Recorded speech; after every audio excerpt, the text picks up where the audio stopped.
Hallelujah, praise the Lord. क्या आप सब आनंदित हैं? आमेन, प्रेज द लॉर्ड। प्रभु का अनुग्रह है हमारे परिवार के ऊपर, हमारी मिनिस्ट्री के ऊपर और हर एक भाई बहन के जीवन में कि जो प्रभु ने हमें संभाले रखा और ये पूरे जून के महीने में प्रभु ने हमें ब्लेस किया।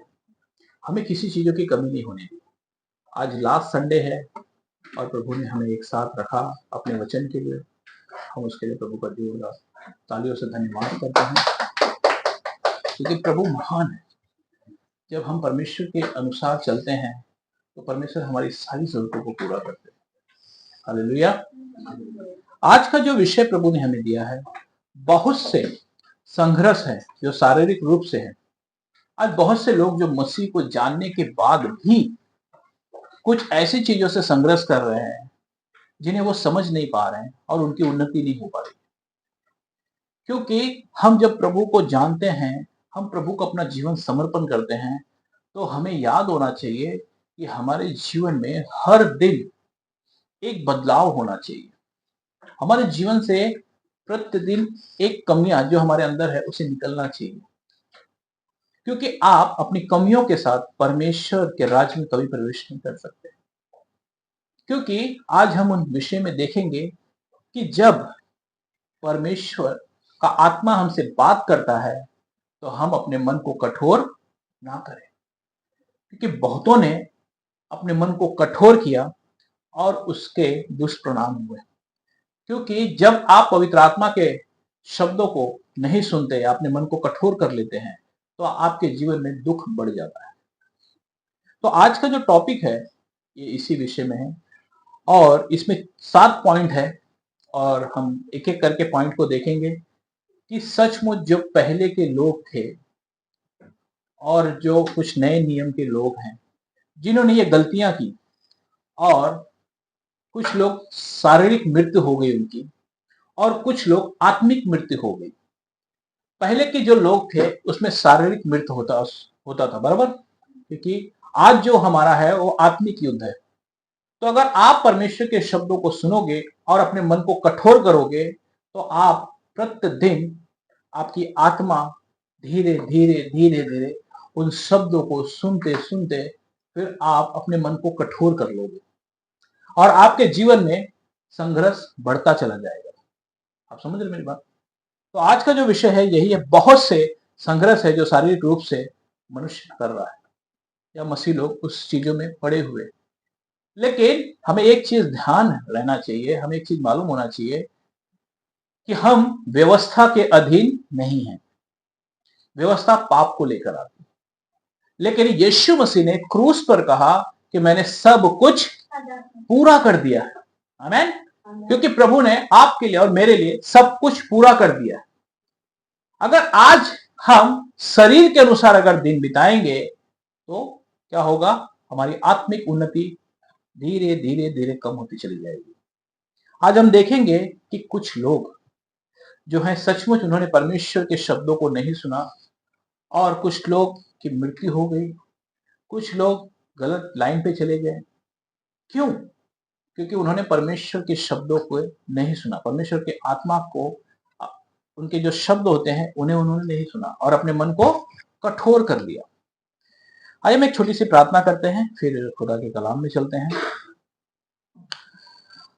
हालेलुया। स्वर्ग के परमेश्वर पिता, हम आपके सम्मुख आते हैं, हम अपने सरों को झुकाते हैं प्रभु जी।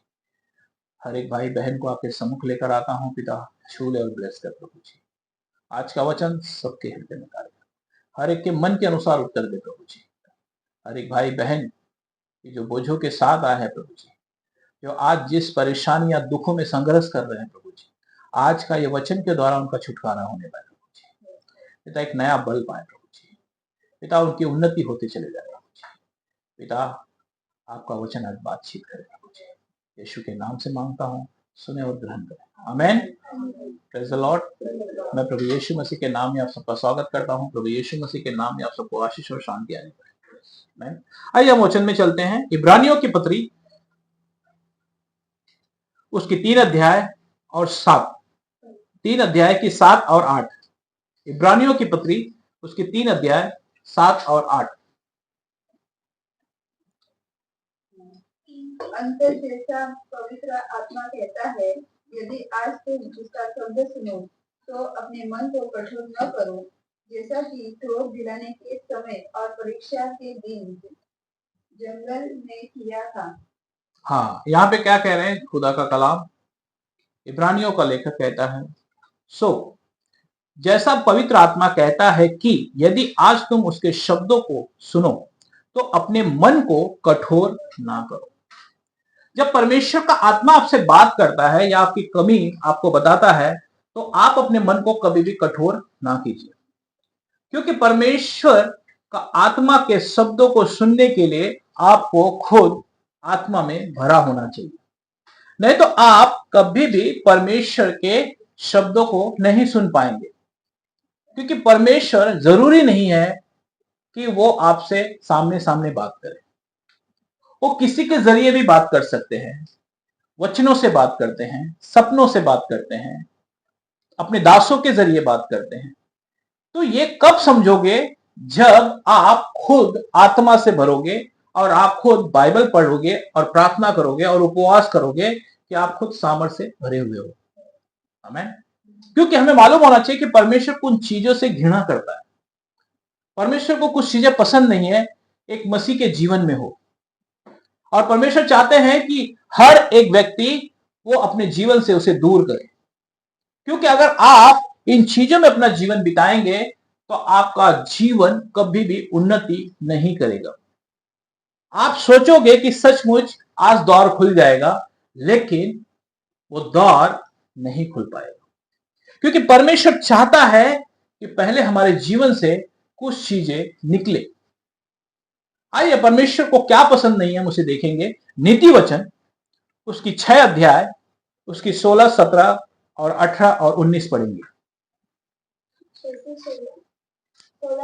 हाँ,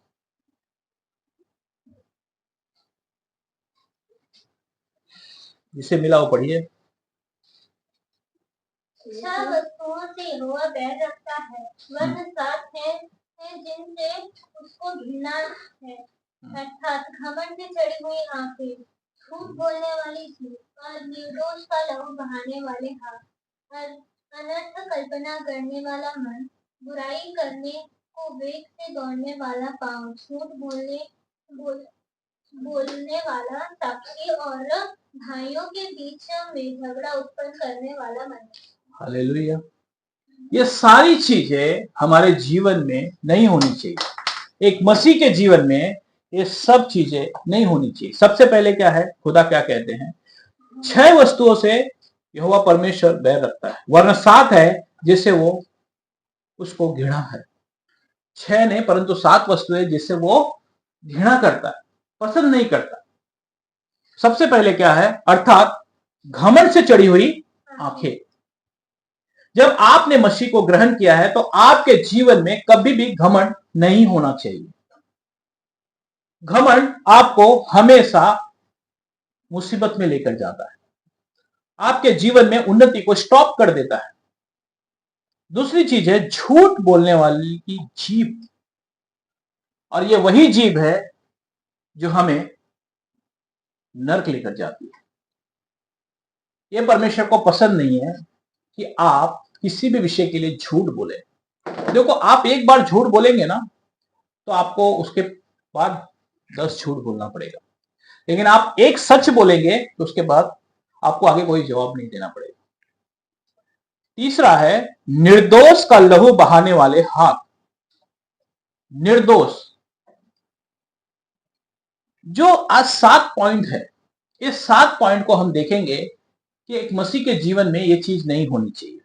अगर ये चीज मसीह के जीवन में बनी हुई है तो उसे निकालना है और परमेश्वर में आगे बढ़ना है, क्योंकि यह हमें आगे उन्नति को रोकता है, हमें प्रभु में बढ़ने के लिए हमें कमजोर करता है।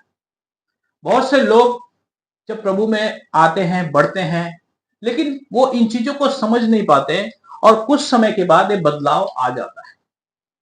आज हम उन चीजों को देखेंगे कि सचमुच ये 7 चीजें जो बाइबल के 7 पॉइंट हैं, और इसमें से 7 लोगों के बारे में जो परमेश्वर ने आज हमें बताएंगे कि सचमुच उन्होंने किस तरीके से परमेश्वर के आज्ञा को नहीं माना और परमेश्वर की आत्मा के शब्दों को नहीं सुना और अपने मन को कठोर कर लिया,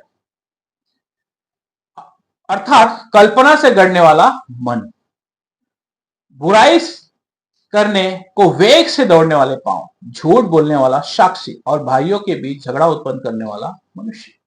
ये 7 चीजें हैं जिससे परमेश्वर बैर करता है, नफरत करता है, घृणा करता है और ऐसे लोगों को पसंद नहीं करता। आप बहुत अच्छा आराधना करने वाले हो, आप बहुत अच्छा बाइबल पढ़ने वाले हो, आप बहुत अच्छा बाइबल के ज्ञान रखे, लेकिन अगर आपके अंदर ये सारे लक्षण हैं, इसमें से एक भी लक्षण है, तो आप से परमेश्वर प्रसन्न नहीं हो सकता। क्योंकि आज जो विषय प्रभु ने हमें दिया हम उसमें देखेंगे, क्योंकि अगर हमारे जीवन में कुछ कमियां होंगी तो उसे निकालेंगे, क्योंकि वचन कहता है कि यीशु मसीह ने सब कुछ क्रूस पर पूरा कर दिया है। हम पाप के अधीन नहीं हैं, हम आत्मा से जन्मे हुए लोग हैं और जो व्यक्ति आत्मा से जन्मता है वो पाप नहीं करता। Praise the Lord. आइए हम पहले इस पॉइंट में चलते हैं, जो घमंड से चढ़ी हुई आंखें। घमंड से चढ़ी हुई जो आंखें हैं, आज हम देखेंगे कि एक राजा हैं यहोशिया, जिनके विषय में उन्होंने परमेश्वर की आवाज को अनदेखा कर दिया और उन्हें मृत्यु का सामना करना पड़ा। आइए हम पढ़ेंगे दूसरा इतिहास उसकी 35 आयत की 20 और 21। दूसरा इतिहास उसकी 35 आयत उसकी 20 की 21। 35 chapter verse 20-21।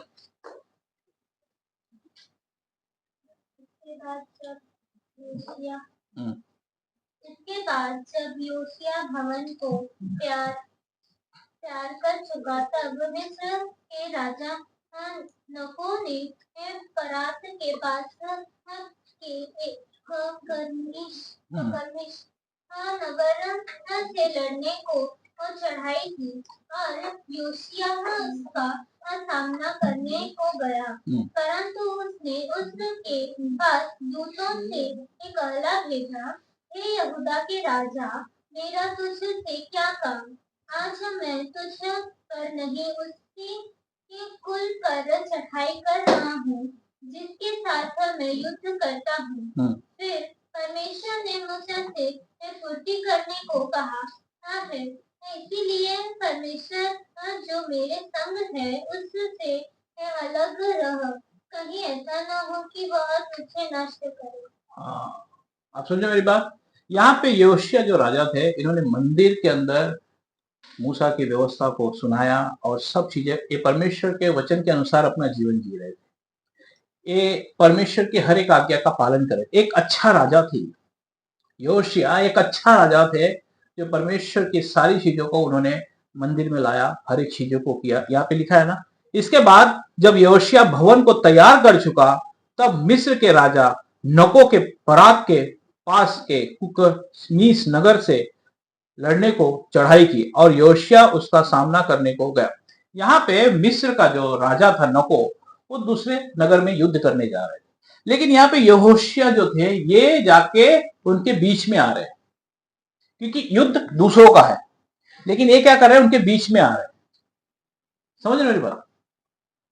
आगे क्या कहते हैं, परंतु उसने उसके पास दूत से कहला भेजा। उसने क्या किया, नको ने एक दूत भेजा कि जाओ उसे बता दे कि युद्ध तेरा मेरा नहीं है, बल्कि उनका और उनका है, मेरा और उसका है, तो तू बीच में मत आ।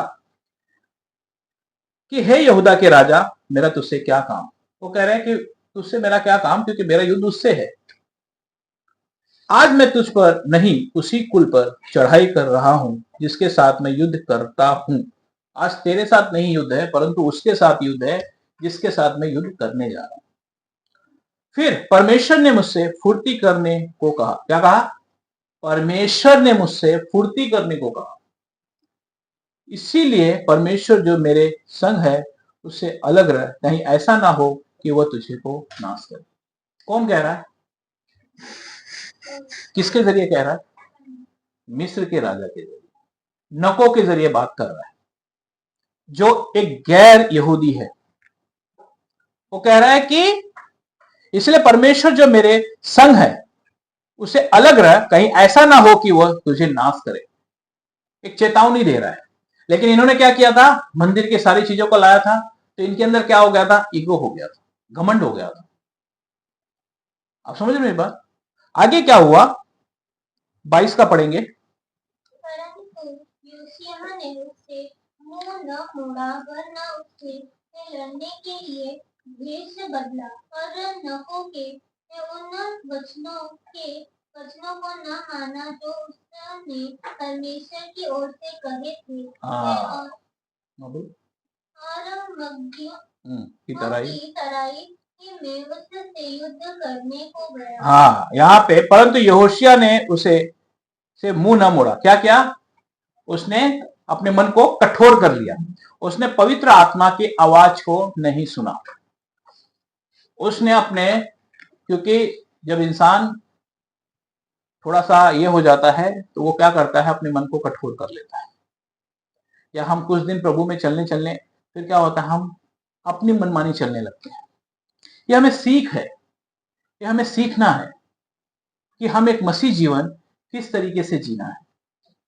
यहां पे क्या कह रहे हैं, वर्ण उससे लड़ने के लिए भेष बदला। अब इसने क्या किया, उससे लड़ने के लिए वो मना कर रहा है, लेकिन भेष बदल के चले गए योशिया, और नको के उन वचनों को न माना जो उसने परमेश्वर की ओर से कहे थे।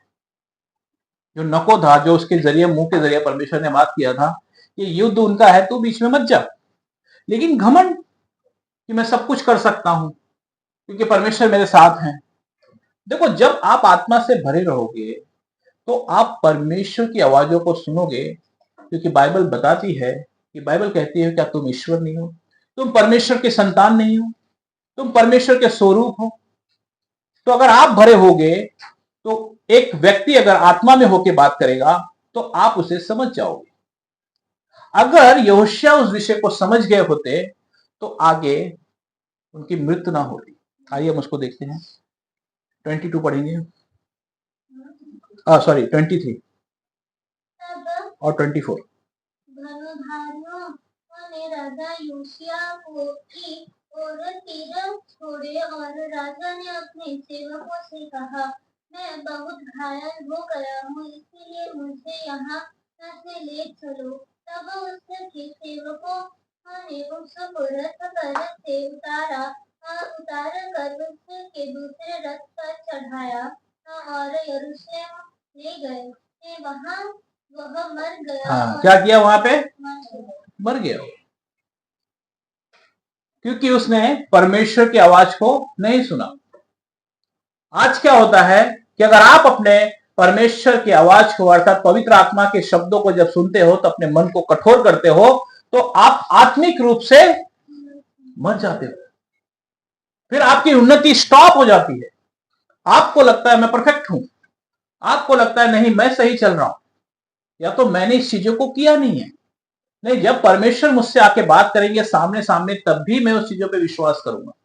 लेकिन जब आप आत्मा से भरे रहेंगे तब आप खुद समझ जाएंगे कि सच मुझे आत्मा किससे बात कर रहा है, परमेश्वर किससे बात कर रहा है। इसलिए बाइबल बताते हैं ना कि हर एक आत्मा की प्रतीति ना करो।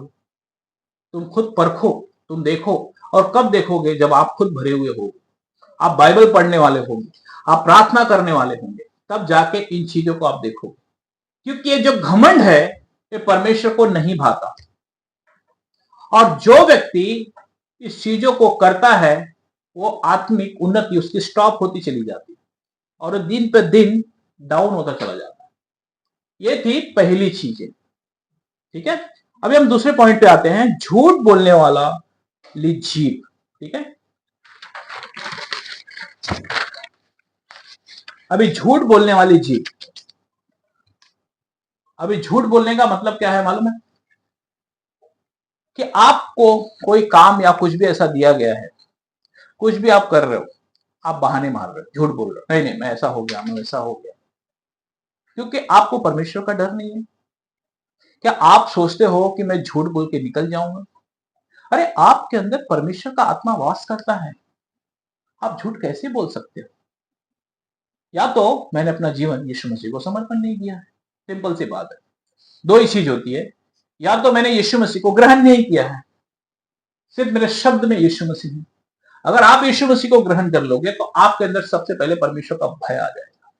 आइए हम देखते हैं प्रेरितों के कार्य उसकी 5 अध्याय 1, 2, 3 पढ़ेंगे।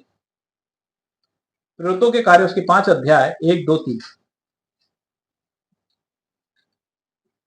हनन्याह नामक एक मनुष्य और उसकी पत्नी साफिरा ने कुछ भूमि बेची और उसके दाम में से कुछ रख छोड़ा। और यह बात उसकी पत्नी भी जानती थी और उसका एक भाग लाकर प्रेरितों के पांवों के आगे रख दिया। पतरस ने कहा, हे हनन्याह,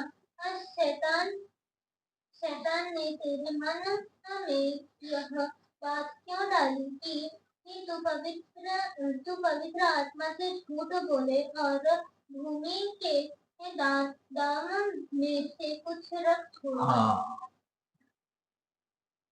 यहाँ पे क्या हुआ?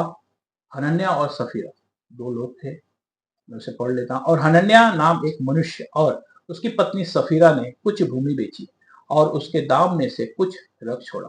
और यह बात उसकी पत्नी भी जानती थी और उसका एक भाग लाकर प्रेरितों के पांव के आगे रख दिया। यहाँ पे क्या किया? उन्होंने भूमि बेची। किसके लिए बेची? कि परमेश्वर के भवन में देंगे। लेकिन इन्होंने क्या किया? इनके मन में शैतान ने एक बात को डाल दिया कि पूरा देने की क्या जरूरत है, हम बांट देंगे। आपने उस बात को जो आपने मन में ठाना और शैतान ने आपके मन के अंदर एक दूसरी बात डाल दी और इसने क्या किया? झूठ बोल दिया। परंतु पतरस ने कहा, हे हनन्याह, शैतान ने तेरे मन में ये बात क्यों डाली कि तू पवित्र आत्मा से झूठ बोले और भूमि के दाम में से कुछ रख छोड़े। आप जब सच्चाई से खुदा के साथ सेवा करते हैं, आप विश्वास योग्य चलते हैं, तो आपके जीवन में झूठ कभी नहीं होना चाहिए। उसका परिणाम क्या हुआ? जब उन्होंने झूठ बोला तो दोनों मर गए, दोनों ही मर गए, क्योंकि उन्होंने झूठ बोला। और अब क्या होगा? आत्मिक रीति से इंसान कमजोर होता चला जाएगा। वो ढूंढता रहेगा कि सचमुच मेरी कमजोरी क्या है, लेकिन वो झूठ पर झूठ, झूठ पर झूठ बोलता जा रहा। कभी कभी हम इन चीजों को, हमें ऐसा लगता है कि नहीं चलेगा, लेकिन मैं कहता हूं हम जिसकी उपस्थिति में खड़े रहते हैं ना, वो स्वर्ग का परमेश्वर है और हमारे साथ रहने वाले परमेश्वर है। और हम अगर कुछ भी हमारे मन में अगर चलेगा ना, तो वो खुद जानते हैं कि हम क्या सोच रहे हो, क्या कह रहे हैं। इसीलिए हमें झूठ नहीं बोलना है, क्योंकि इससे परमेश्वर घृणा करता है। एक मसीह को झूठ नहीं बोलना। आप जब परमेश्वर के भवन में कुछ काम कर रहे हो तो आप हाँ की हाँ और ना की ना करो। अगर आपकी इच्छा नहीं है तो आप सीधा हाँ और ना करके मैटर क्लोज कर दो, लेकिन किसी को आसरा मत दो। जब आप आसरा देंगे तो आप झूठ बोल रहे हैं और आपकी उन्नति कम होती चली जाएगी। क्योंकि वहां पे उन्होंने बेचा और कहां देने जा रहे थे? प्रेरितों के पास देने जा रहे थे पैसे, लेकिन उसमें उन्होंने शैतान की बात को सुन लिया। ओ, क्या फर्क पड़ता है, एक बार झूठ बोल लेते हो, क्या फर्क पड़ता है। लेकिन ये आदत, आप खुद उस चीजों पे फोकस करेंगे। आप एक बार झूठ बोलो, आप प्रतिदिन झूठ बोलते चले जाएंगे और आप कभी भी परमेश्वर में उन्नति नहीं पाएंगे। यह है दूसरा पॉइंट। अभी हम तीसरे पॉइंट पे आते हैं, निर्दोष का लहू बहाने वाले हाथ। अभी निर्दोष का लहू बहाने वाले हाथ मतलब जो ऐसा व्यक्ति जिसे परमेश्वर ने चुना है, या वो विश्वासी हो या अविश्वासी हो, आप उसके प्रति कोई भी गलत अपने माइंड में कोई विचार नहीं ला सकते। ये मसीह जीवन है, चाहे वो परमेश्वर का भय मानने वाला है या ना मानने वाला है। क्योंकि अगर आप इस चीजों को करोगे तो आप अपने जीवन में दुख और पीड़ाएं और अकाल देखोगे। आपकी फाइनेंशियली हर एक चीजों में प्रॉब्लम होगी। आइए हम उस वचन को पढ़ते हैं, राजा दाऊद के विषय में और शाऊल के विषय में। दूसरा शमूएल उसकी 21 अध्याय उसकी 1 आयत। हाँ, 21 का 1। दाऊद के दिनों में लगातार 3 वर्षों तक अकाल पड़ा, तो दाऊद ने यहोवा से प्रार्थना की। यहोवा ने कहा, यह शाऊल और उसके खूनी घराने के कारण हुआ, क्योंकि उसने गिबोनियों को मरवा डाला। हाँ, क्या किया उसने? गिबोनियों को मरवा डाला था। दाऊद के दिनों में लगातार 3 वर्ष तक अकाल पड़ा रहा। राजा दाऊद के दिनों में 3 वर्ष तक अकाल पड़ा रहा। जब देखो, जो धर्मी व्यक्ति है ना, वो अपनी कमियों को देखता है, वो देखता है कि ऐसा मेरे जीवन में क्यों हो रहा है, और उन्होंने परमेश्वर से प्रार्थना की कि प्रभु मेरे जीवन में संघर्ष क्यों हो रहा है। तो परमेश्वर ने क्या कहा? तो दाऊद ने यहोवा परमेश्वर से प्रार्थना की। यहोवा ने कहा, यह शाऊल और उसके खूनी घराने के कारण हुआ है, क्योंकि उसने गिबोनियों को मरवा डाला था। गिबोनी कौन थे मालूम है?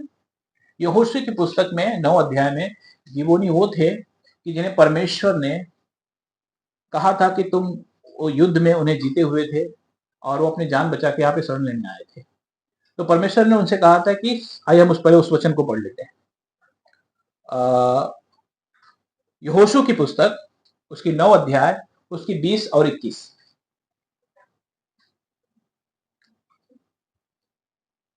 हम 20 और हाँ बोलो।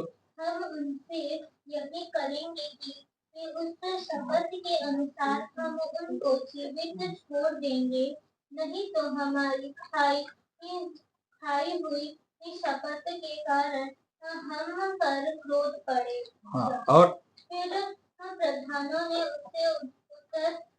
उनसे कहा, वे जीवित छोड़े जाएं। अतः प्रधानों के इस वचन के अनुसार वे सारी मंडली के लिए लकड़हारे और पानी भरने हाँ, ये इजराइलियों में क्या करने लगे? ये इन्हें परमेश्वर ने शपथ खाई और इन्हें इजराइल के अंदर पानी भरने के लिए, लकड़ी करने के लिए इन्हें चुना गया। आप समझ गए मेरी बात? तो यहाँ पे क्या कह रहे हैं 20 में, हम उनसे यही करेंगे कि उस शपथ के अनुसार हम उनको जीवित छोड़ देंगे। क्या करेंगे? हम जीवित छोड़ देंगे, नहीं तो हमारी खाई हुई शपथ के कारण हम पर क्रोध पड़ेगा। नहीं तो क्या होगा? और इसको क्या किया था? शाऊल ने मरवा दिए थे, और इसीलिए 3 साल का अकाल पड़ा था। इसीलिए क्या? निर्दोष का लहू बहाने वाले हाथ। आप समझ रहे हो? जब आप किसी के प्रति बिना सोचे समझे आप उससे बैर रखते हैं, जिसे परमेश्वर ने चुना है या परमेश्वर ने उसे बुलाया है, आप अगर अपने जीवन में उसके प्रति कुछ बातें सोचते हैं, कुछ गलत विचार रखते हैं या उसे छोटा समझते हैं, तो इसका मतलब आप परमेश्वर के चुने हुए को दोष लगा रहे हैं, और ये बातें परमेश्वर को पसंद नहीं।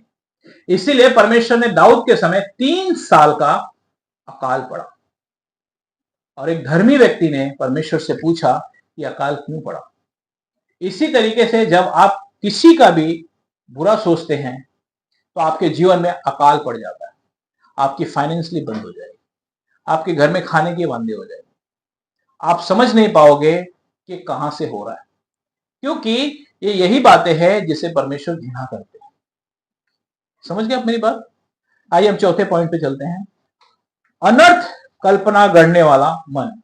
अनर्थ कल्पना गढ़ने वाला मन मतलब कुछ भी अपने मन में सोच लेना। एक व्यक्ति बहुत अच्छा पढ़ा लिखा है और अगर वो सोचे कि मैं पढ़ा लिखा रह के एक पुलिस वाले की वर्दी पहनकर घूमूं, तो क्या घूम सकता है वो? अच्छा इंग्लिश बोलने वाला, अच्छा दिखने वाला, या कहेंगे पुलिस का जो वर्दी पहनने के बाद उसे लगता है कि यह सो पुलिस वाला है, तो क्या वो ऐसा रह सकता है?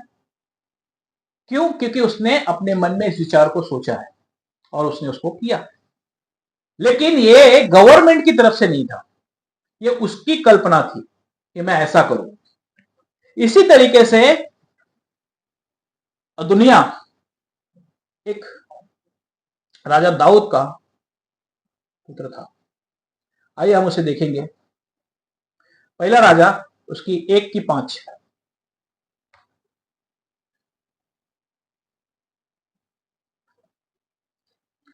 पहला राजा उसकी 1:5 और 6।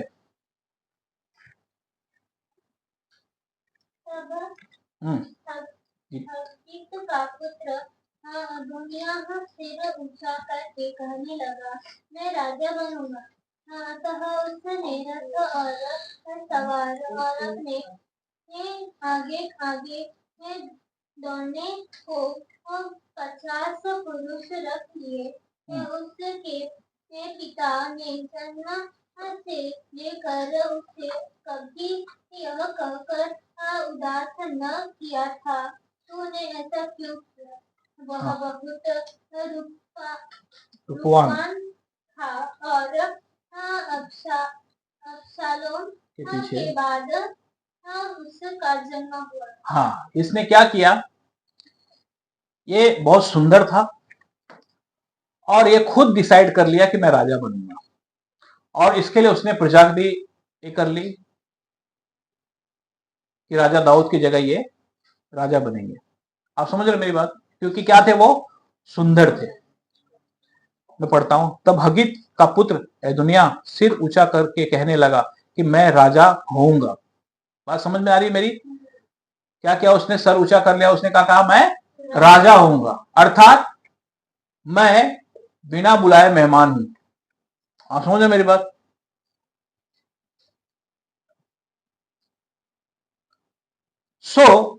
उसने रथ और सवार और अपने आगे आगे दौड़ने को 50 पुरुष रख लिए। क्या किया उन्होंने? कि कोई बुलाहट नहीं, कोई परमेश्वर की कॉलिंग नहीं कि तू राजा बनेगा, लेकिन फिर भी उसने अपने मन में तय कर लिया कि मुझे ये काम करना है। बहुत से लोग आज क्या करते हैं, वो परमेश्वर की बुलाहट को जान नहीं पाते कि परमेश्वर मुझे किस काम के लिए बुला रहा है। या तो बहुत सुंदर होगा व्यक्ति, पढ़ा लिखा अच्छा होगा, अच्छा कोर्स किया होगा, 3 साल का कोर्स किया होगा बाइबल का। लेकिन बाइबल का कोर्स करना बहुत अच्छी बात है, लेकिन उसके बाद हमें प्रार्थना करनी है कि प्रभु मेरा काम क्या है। आप समझे? आप ज्यादा अच्छा पढ़े लिखे हो, आप बहुत अच्छा सुंदर दिखते हो, आप मंच पे खड़े हो जाओगे तो लोग आपको देखते रहेंगे, उससे परमेश्वर को कुछ फर्क नहीं पड़ता। अगर आप एक व्यक्ति को पढ़ा लिखा है, अगर आप उसके पूरी बाइबल उसे दे दो तो अच्छा कर इसे तो पढ़ लेगा। अगर उसे मैसेज देने के लिए स्पीच अगर रेडी करके दे दो तो वो उसको बहुत अच्छी तरीके से लोगों को समझा भी देगा। क्यों?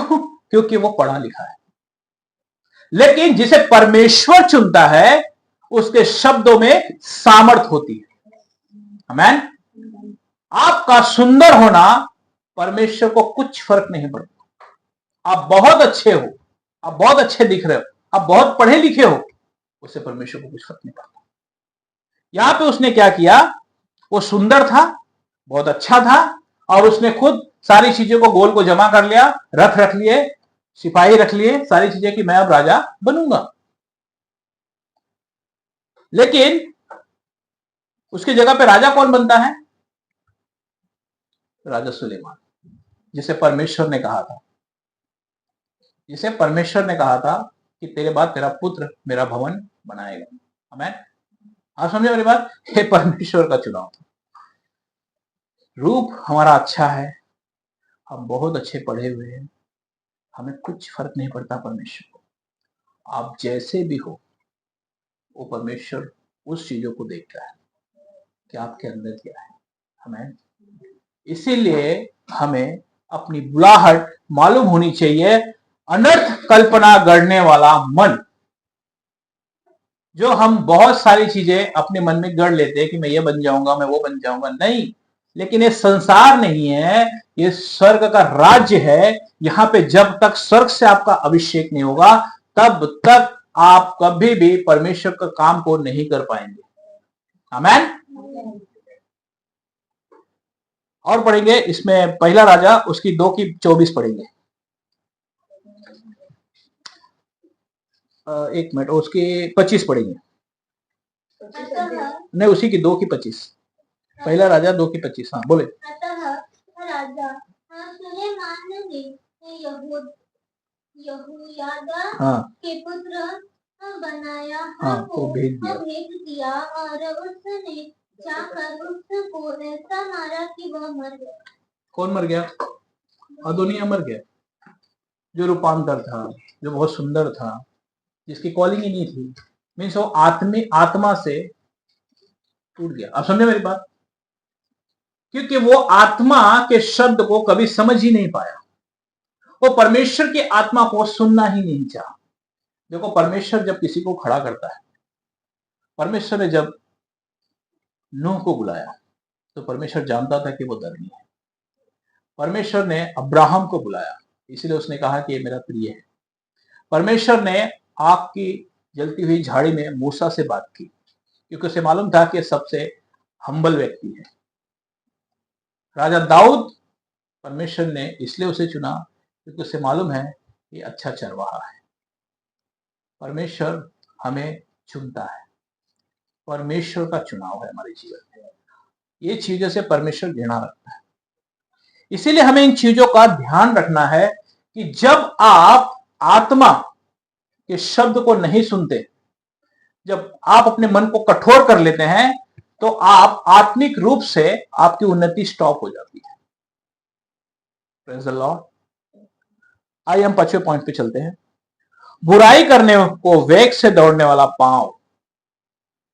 क्या है? बुराई से वेग से दौड़ने वाला पांव, बराबर, जिसके लिए फटाक करके आदमी जाता है और उस चीजों को कर बैठता है।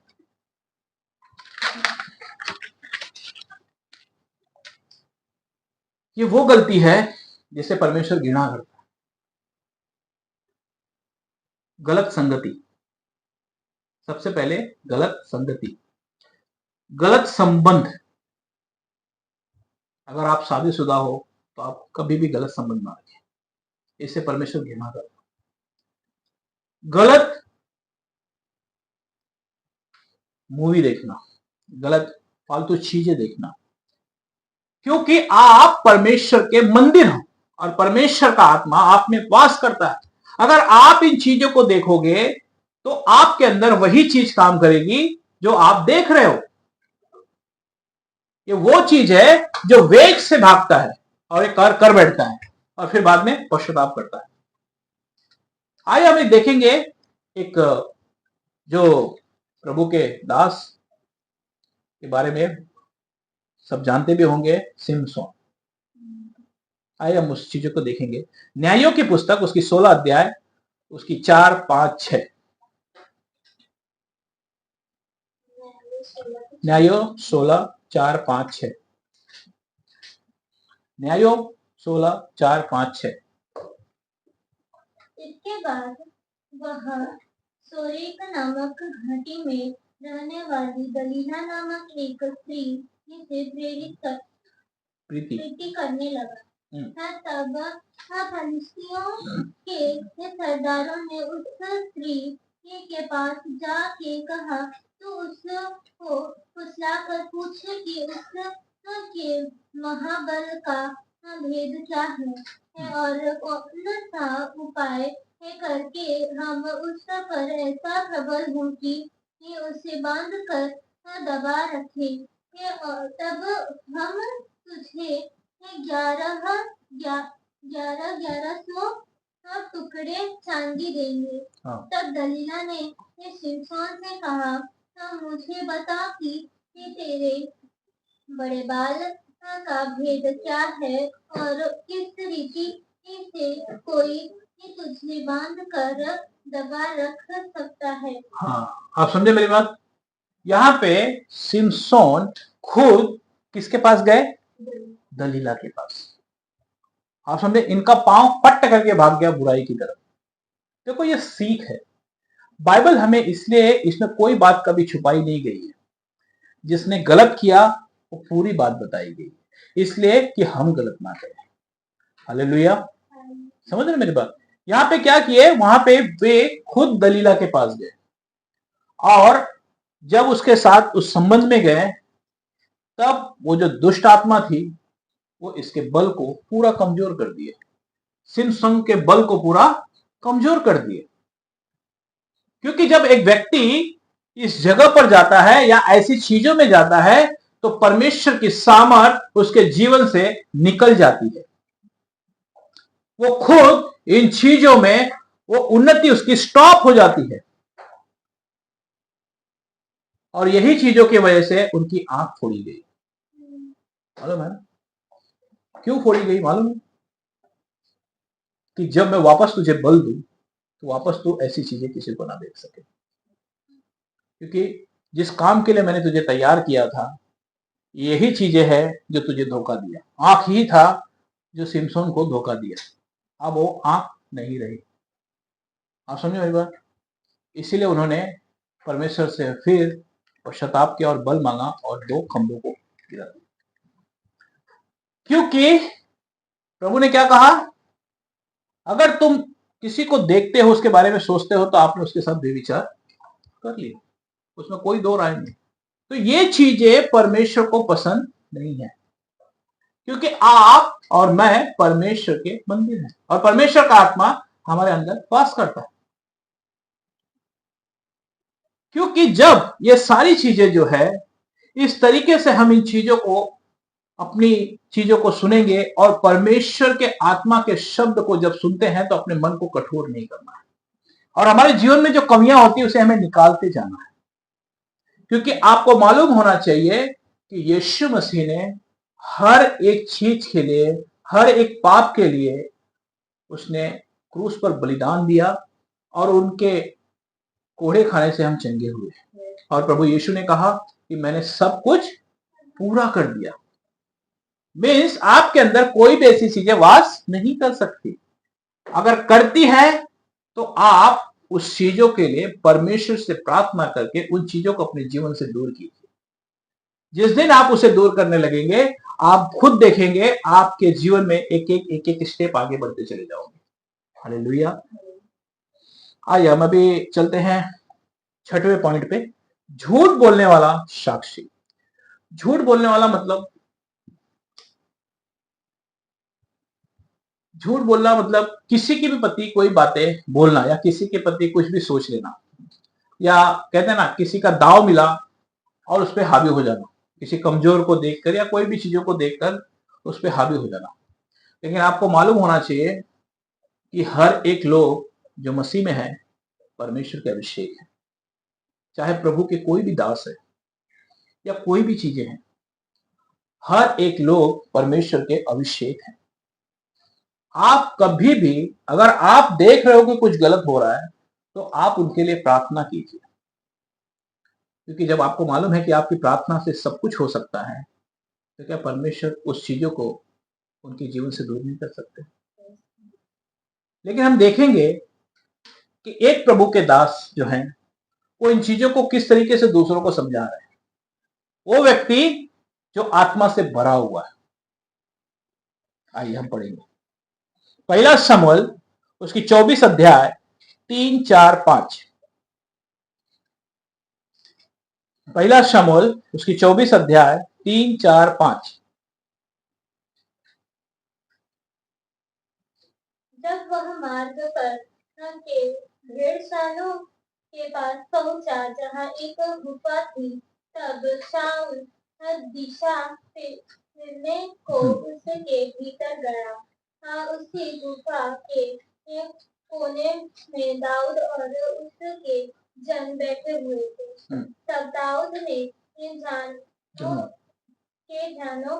तब दाऊद के जनों ने उसे ने कहा, सुन, आज वही दिन है जिसके विषय यहोवा ने तुझसे ये कहा था, मैं तेरे शत्रु को तेरे हाथ में सौंप दूंगा कि तू से कि मन माना बर्ताव कर ले। तब दाऊद ने उठकर शाऊल के भागे की छोर को छिपकर काट दिया। उसके बाद दाऊद शाऊल के बागे की छोर काटने से पछताया। हाँ, अब बहुत ध्यान से इस बातों को सुनिए। जब वह मार्ग पर के भेड़ सालों के पास पहुंचा जहां एक गुफा थी, तब शाऊल दिशा फिरने को उसके भीतर गया। शाऊल जब वहां से जा रहे थे तो एक था वहां पे वॉशरूम वगैरह कुछ भी करने गए, और उसी गुफा के कोनों में दाऊद और उसके जन बैठे हुए थे। कौन थे? दाऊद और उसकी जो लोग थे, पलटन थी उसकी, राजा दाऊद की। तब दाऊद ने के जनों ने उससे कहा, सुन, आज वही दिन है जिसके विषय में यहोवा ने तुझसे कहा था कि मैं तेरे शत्रु को तेरे हाथ में सौंप दूंगा। यहाँ पे जो उनके जो प्रजा थी या उनके जो लोग थे, उन्होंने कहा, ओह, आज वही दिन है कि सचमुच परमेश्वर ने राजा सुलेमान को तुझे सौंप दिया है। अब ये मौका अच्छा है कि उसे मार दे। जब आप अपने जीवन में जब चलते हैं तो कुछ लोग आपके पास आएंगे और दूसरों की बुराई करेंगे। वो कहेंगे कि वो प्रभु के दास ऐसे हैं या वो प्रभु के दास ऐसे हैं। आप समझ रहे मेरी बात? वो प्रभु के दास इस तरीके से हैं। मेरे पास एक जन आए थे जो प्रभु को कम से कम 10-12 साल से जानते थे। एक परिवार था, वो मेरे पास आए और उन्होंने कुछ बातें मुझसे कही कि ऐसी ऐसी बातें हैं कि वो प्रभु के दास इस तरीके से सारी बातें जो मुझे वहां नहीं जमता। तो मैंने कहा कि आप उनके विषय में बात ना कीजिए। अगर परमेश्वर ने आपको यहाँ भेजा है तो आप इतने साल से प्रभु को जानते हो, आपने कितनी मिनिस्ट्री चेंज की है? तो शायद मेरे हिसाब से वो 4-5, और आज भी स्थिति वही है। तो गलती किसकी है? अगर आप वहां से निकल रहे हो, परमेश्वर आपको निकाल रहा है, तो आप स्टेप बाय स्टेप ऊपर चढ़ते चले जाओगे, आप नीचे कभी नहीं आओगे। आप समझ रहे मेरी बात? यहाँ पे राजा दाऊद के जो लोग थे, उन्होंने कहा ये वही समय है जो परमेश्वर ने दिया है, शाऊल को मार दे। लेकिन राजा दाऊद आत्मा से भरे हुए थे। यहां पे क्या कहते हैं? तब दाऊद ने के जनों ने उसे कहा, सुन, आज वही दिन है जिसके विषय में यहोवा ने तुझसे कहा था कि मैं तेरे शत्रु को तेरे हाथ में सौंप दूंगा कि तू उसके मनमाना बर्ताव करके ले। तब दाऊद ने उठकर शाऊल के बागे की छोर को छिपकर काट लिया। इनकी बातों में आकर उसने क्या किया? उसकी छोर को काट लिया। मीन्स उसके जो कपड़े हो गए, कोई भी चीजों को उसने काट लिया। आप समझ गए मेरी बात? अब काटने के बाद क्या हुआ? जब इसके लोग उसे उकसा दिए, अब इन्होंने वो चीज तो नहीं किया, लेकिन उनकी छोर को काट लिया। आप समझ गए मेरी बात? अब क्या कहते हैं? इसके पीछे दाऊद शाऊल के बागे की छोर काटने से पछताया। क्यों पछताया मालूम है? क्योंकि मैंने कहा ना, जब आप आत्मा से भरे हुए रहोगे तो आपको मालूम होगा कि ये व्यक्ति के अंदर कौन सी आत्मा होकर मुझसे बात कर रही है। इसलिए प्रभु यीशु ने पतरस को कहा ना, हे शैतान, दूर हो। आप समझ मेरी बात? लेकिन उन्होंने उस चीजों को काटा और क्या हुआ? वो पछताए। आगे क्या कहते हैं? और अपने जनों से कहने लगा, यहोवा ना करे कि मैं अपने प्रभु जो यहोवा का अभिषेक है ऐसा काम करूं कि उस पर हाथ चलाऊं, क्योंकि वह यहोवा का अभिषेक है। हालेलुया। क्योंकि उसे परमेश्वर ने अभिषेक किया है। हम कौन होते हैं किसी के अंदर कमियां निकालने वाले? ये चीजें हैं जो झूठ बोलने वाला साक्षी, जो बिना सोचे समझे हम किसी की बुराई करते हैं, या किसी की निंदा चुगली करते हैं, या किसी के बिना सोचे समझे हम किसी के बारे में कुछ भी कहने लगते हैं, हम इन चीजों से बचना है। एक मसीह जीवन इन सब चीजों की अनुमति हमें नहीं देता। अगर आप मसीह को ग्रहण किए हो, आप मसीह के अनुसार जीवन जीना चाहते हो, तो ये सारी चीजें हमारे जीवन से दूर होनी है, क्योंकि हम सब मसीह में भाई बहन हैं। हालेलुया। और हमें मालूम होना चाहिए कि हम एक मसीह के अंग हैं। Praise the Lord. आप समझ रहे मेरी बात? आइए हम 7वें पॉइंट पे चलते हैं। भाइयों के बीच में झगड़ा उत्पन्न करने वाला मनुष्य। अभी क्या होता है, कभी कभी आप देखेंगे ना, कुछ लोग ऐसा करते हैं कि किसी के भी बीच में आके उसने ऐसा किया, उसने ऐसा किया, या कोई भी ऐसी बातें लेकर बिना सोचे समझे आपस में भिड़ाने की कोशिश करते हैं। या उसने अच्छा दिया, अरे उसने तो कम दिया। होता ना, कोई आदमी क्या होता है कि अरे मैंने तो बहुत अच्छा दिया, उसके पास जितना था उसने उतना दिया। लेकिन बाइबल अगर बताती है कि अगर तेरी भेंट अच्छी है, क्या परमेश्वर उसे ग्रहण नहीं करेगा? आइए हम देखते हैं, सोचेंगे। उत्पत्ति की पुस्तक उसकी 4 अध्याय 7 और 8। यदि तू हम्म भला करे तो क्या तेरी भेंट ग्रहण न की जाएगी? और यदि तू भला न करे तो पाप द्वार पर छिपा रहता है, और उससे की लालसा तेरी ओर होगी, और तुझे उस पर प्रभुता करनी है। हाँ, खुदा का कलाम कहता है यदि तू भला करे तो क्या तेरी भेंट ग्रहण ना की जाएगी। अगर आप ईमानदारी से दे रहे हैं तो क्या आप दूसरों को क्यों जज कर रहे हैं? आप दूसरों को क्यों सोच रहे हैं कि नहीं वो मेरे समान दे, या परमेश्वर ने जिसे जितना दिया है। अगर आपके मन में इस विचार को आते हैं, या इस चीजों को आप परमेश्वर के भवन में कुछ भी देते हैं, अगर आप अच्छा भेंट लेकर आओ, भेंट का मतलब समझे, आप खुद एक योद्धा हो, आप एक अच्छा प्रार्थना करने वाले हो, आप प्रभु के साथ चलने वाले हो, अगर आप अच्छे काम करने वाले हो, ईमानदार से हो, विश्वास योग्य हो, तो आपकी भेंट क्यों नहीं ग्रहण की जाएगी? लेकिन अगर और यदि तू भला ना करे तो पाप द्वार पर छिपा रहता है। अगर आप दूसरों की कमियां देखने लगेंगे, आप खुद वो काम नहीं करेंगे, तो पाप तो द्वार पे खड़ा है ना, वो आपके ऊपर आके हावी हो जाएगा। और केन और हाबिल के बीच में यही बात हुई, और वो क्या किया, केन ने हाबिल को मार दिया। तो पाप द्वार पे खड़ा है, और इन चीजों से परमेश्वर घृणा करता है। परमेश्वर चाहता है कि हम इन 7 चीजों से बचें, और ये 7 जो चीजें हैं ये परमेश्वर इन्हें पसंद नहीं करता, क्योंकि वचन हमसे बताता है कि हम आत्मा से जन्मे हुए हैं। हम आत्मा से जन्मे हुए हैं, ना कि हम लहू और मांस से। आइए हम उस वचन को पढ़ लेंगे।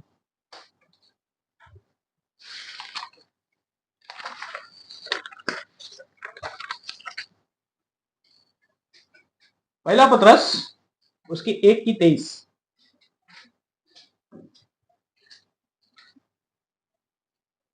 क्योंकि तुमने ये नाशवान नहीं पर अविनाशी के बीज से परमेश्वर के जीते और सदा ठहरने वाले वचन के द्वारा नया जन्म पाया है। हाँ, आमेन।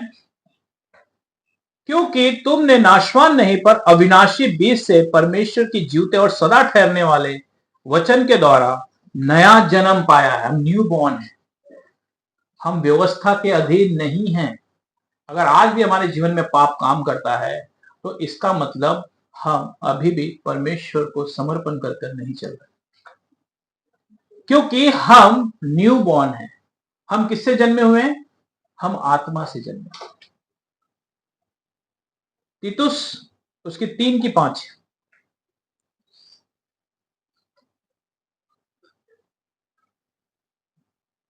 तीतुस 3 की 5।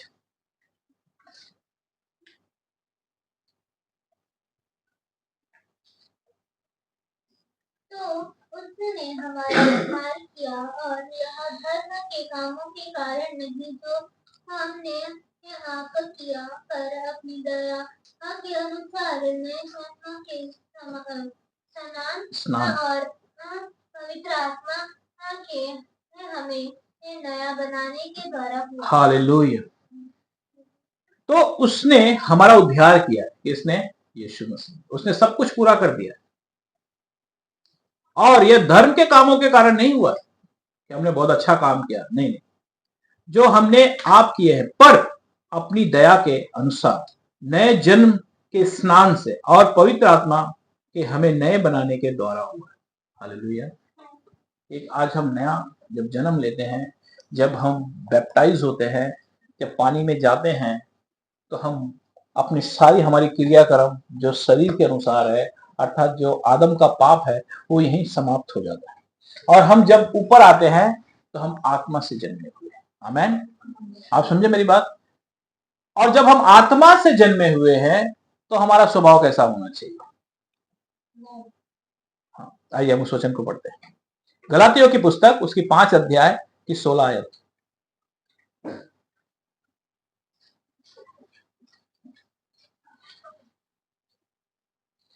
गलातियों की पुस्तक उसकी 5 अध्याय की 16 आयत।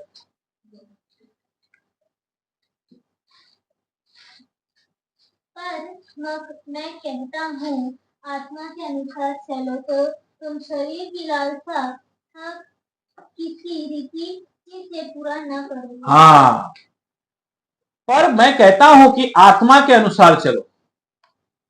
आत्मा के अनुसार चलने का मतलब, आप बाइबल पढ़ो, प्रार्थना करो, उपवास करो, और हर एक वो काम करो जो यीशु मसीह को भाता है।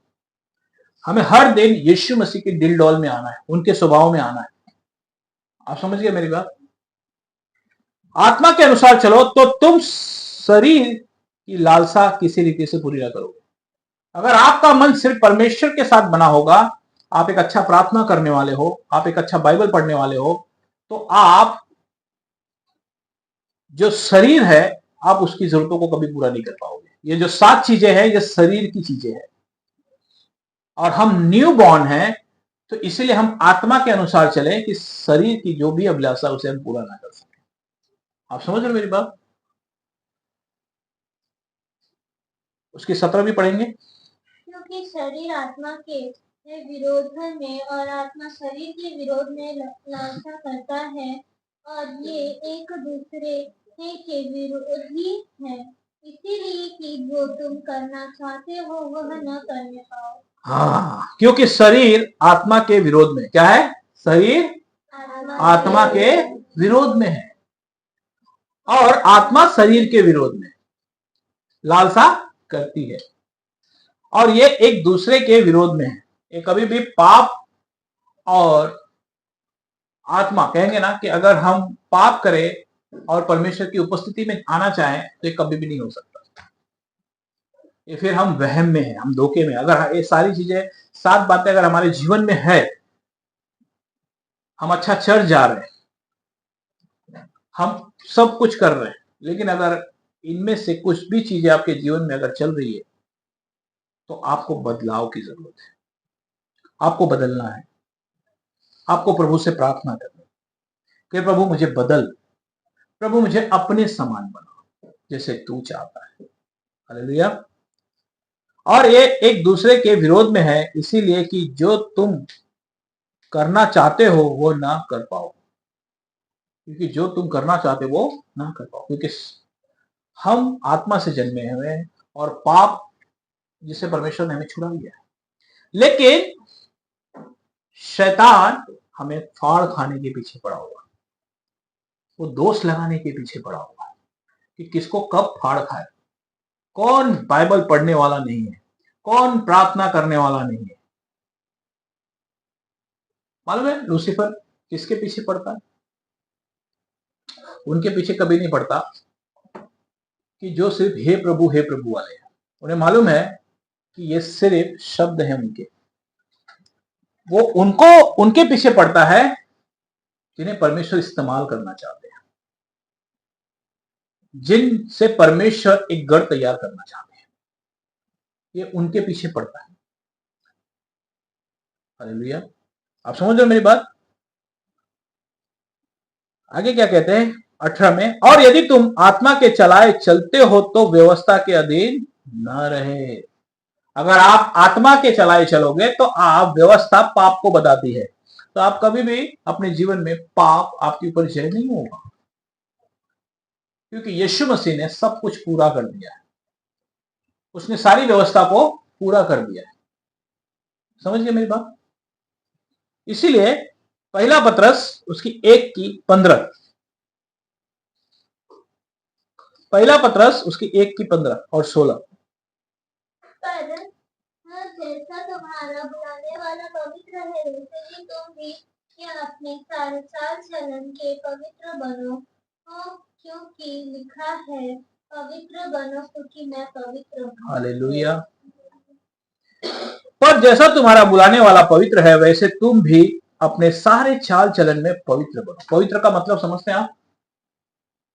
सेपरेट, अलग किया हुई प्रजा है, जो पाप के अंदर कभी भी अपना समय नहीं बिता सकता। वो ऐसी चीजों की संगति कभी नहीं करेगा जो परमेश्वर को पसंद नहीं है, उनसे भागेगा। यीशु भागे, यीशु वहां से भागे। क्यों? क्योंकि वो परमेश्वर से भरे हुए थे, उनकी आत्मा से भरे हुए थे। आप समझ रहे हो मेरी बात? तो इसीलिए, पर जैसा तुम्हारा बुलाने वाला पवित्र है वैसे ही तुम भी अपने सारे चाल चलन में पवित्र बनो, क्योंकि लिखा है कि पवित्र बनो क्योंकि मैं पवित्र हूं। आमेन, प्रेज द लॉर्ड। इसीलिए हमें खुदा के साथ बने रहना है, खुदा के साथ चलना है। आज हमारे जीवन में अगर हमें लगता है कि कुछ कमियां हैं, तो आज हम प्रभु के समीप आएंगे और